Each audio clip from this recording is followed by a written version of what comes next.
G701-1802 dari kelompok 2 praktikum metode farmakologi kelas B. Di sini saya akan mempraktekkan langsung bagaimana cacing ketika dimasukkan ke dalam obat kombantrin atau pirantel pemuat. Ada dua macam paralisis yang dapat terjadi pada cacing, yaitu paralisis flasid dan paralisis spastik. Paralisis adalah suatu kondisi lumpuh akibat gangguan syaraf yang berperan dalam mengatur gerak otot tubuh. Paralisis yang terjadi pada cacing ada dua, yaitu paralisis flasid dan paralisis spastik. Paralisis flasid adalah di mana cacing tidak dapat mempertahankan posisinya dalam saluran cerna dengan adanya peristaltik sehingga cacing akan keluar dari tubuh. Sedangkan paralisis spastik adalah cacing menjadi kejang. Kali ini kita akan menggunakan obat kombantrin di mana dalamnya terdapat pirantel pemuat, dan obat ini akan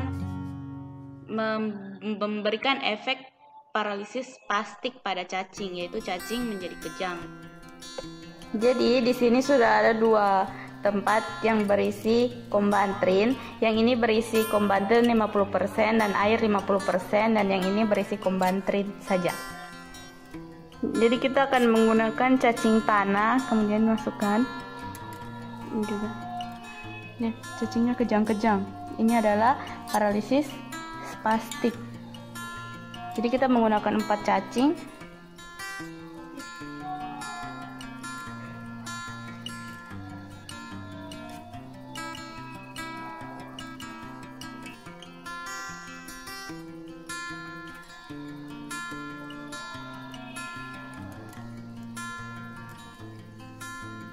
Seperti yang sudah kita ketahui bahwa pirantel pemuat akan memberikan efek paralisis spastik di mana cacing akan mengalami kejang.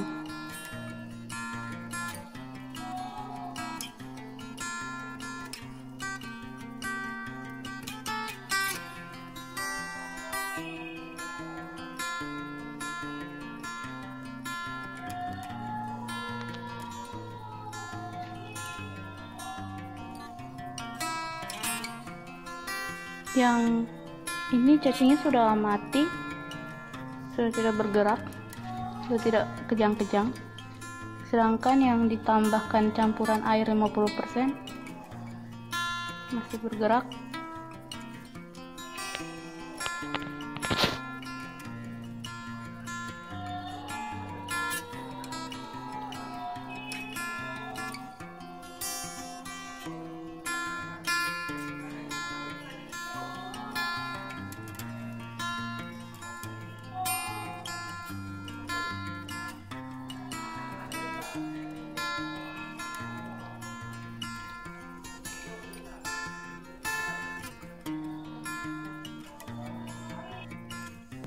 Baiklah, setelah kita melakukan perlakuan di mana kita menggunakan 4 cacing tanah, di mana 2 cacing dimasukkan ke dalam kombantrin 10 ml dan 2 cacingnya lagi dimasukkan ke dalam kombantrin 10 ml ditambah air 10 ml. Jadi 50% kombantrin dan 50% air.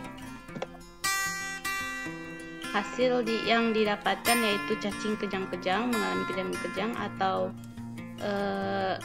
paralisis spastik, dan cacing pada kombantrin 10 ml lebih cepat mati daripada cacing yang berisi campuran air 50% atau 10 ml.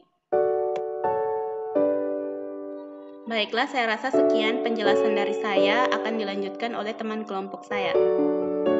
Nama saya Nisa Pratiwi Lamonjong, stambul G701-1809.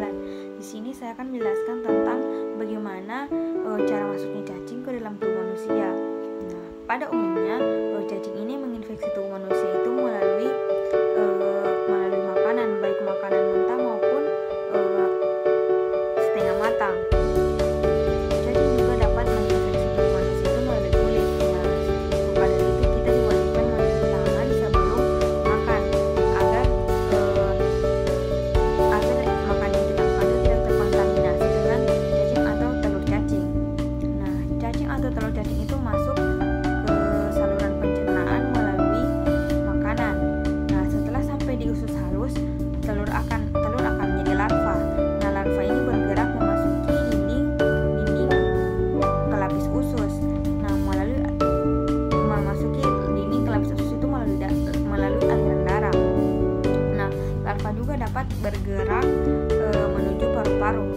di paru-paru ini larva kurang lebih hingga 1 minggu.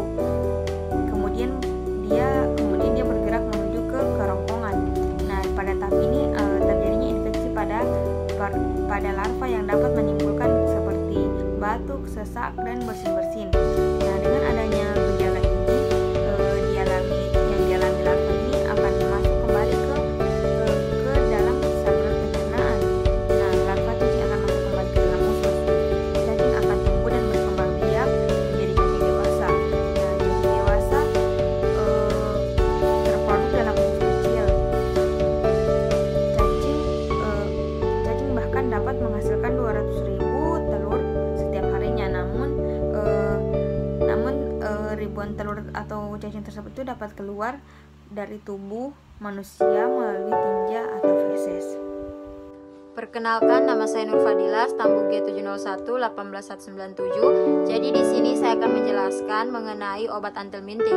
Obat yang pertama itu pirantil pamoat. Indikasinya sendiri cacingan akibat infeksi cacing gelang dan dosisnya 11 mg per kilogram per oral 3 kali sehari, tidak lebih dari 19 per dosis dewasa. Kemudian mekanisme kerjanya depolarisasi atau neuromuscular blocker dan menghambat kolinesterasi. Kemudian menyebabkan kelumpuhan kejang pada cacing. Terus farmakokinetiknya, absorpsinya sedikit, metabolismenya sebagian pada hati, puncak plasmanya 1-3 jam, ekskresinya pada feses 50%, pada urin 7%. Efek sampingnya itu insomnia, mual dan muntah, kram perut, diare, dan kelemahan. Terus golongan obatnya itu antelmintik yang bekerja secara langsung. Obat yang kedua itu mebendazole, indikasinya sendiri infeksi cacing tambang. Terus dosisnya nehuriasis tawaran 100 mg selama 3 hari atau 500 mg sebagai dosis tunggal. Terus enteriobiasis 100 mg sebagai dosis tunggal. Mungkin mengurangi setelah 2-3 minggu jika perlu per oral. Nah, mekanisme kerjanya menghambat mikrotubulus cacing, selulatif dan irreversibel, blok penyerapan glukosa dan nutrisi lainnya dalam cacing rentang mengakibatkan perpisahan glikogen kalau glikogen dalam cacing tersebut. Nah, farmakokinetiknya itu penyerapannya batuk diserap dalam saluran GI. Terus puncak plasmanya 1,5 sampai 7,25 jam. Metabolismenya itu di hati, ekspresinya itu di urin kira-kira 2%. Terus kelas terapinya itu antelmintik, efek sampingnya kram perut, mual, diare, dan hepatitis.